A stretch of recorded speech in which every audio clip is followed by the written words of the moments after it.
Have you ever wondered what it's like when the world suddenly loses all its color? Depression isn't just ordinary sadness after failing an exam or having a bad day. It's a sneaky thief that silently creeps into our minds, drastically stealing our remaining energy and joy for life. We often hear dismissive advice from others. Just snap out of it. Others have it worse. But modern psychology knows that doing this on command is physically impossible. So how exactly does depression develop? Let's go back to the very foundations of our body. Science today relies on the biopsychosocial model. Let's start with biology. Imagine your brain as a massive, incredibly complex communication network. In depression, it lacks key chemical messengers: serotonin, norepinephrine, and dopamine. These are the exact substances responsible for feeling happiness and daily motivation. Sometimes we are also born with a certain genetic vulnerability inherited from our family. It's as if the walls of our psychological fortress were a bit weaker from birth. However, genetics alone aren't enough to make us ill. A specific trigger is needed. Most often, it's chronic stress, burnout, or a painful personal loss.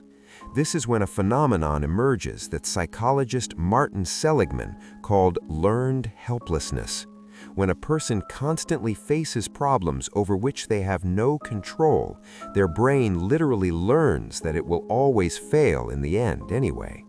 Then they simply stop fighting, believing that suffering is completely inevitable. When biology and chronic stress join forces, our psyche enters the game. Famous psychiatrist Aaron Beck called this destructive phenomenon the cognitive triad of depression. It's an internal, dark filter that drastically distorts our perception of reality. We start thinking negatively in three areas. First, about ourselves, deeply believing that we are worthless, weak, and hopeless.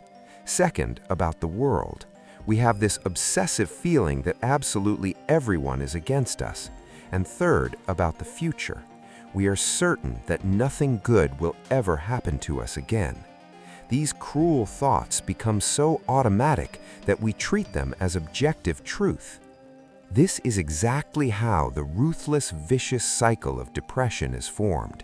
Negative, toxic thoughts quickly drain whatever energy we have left.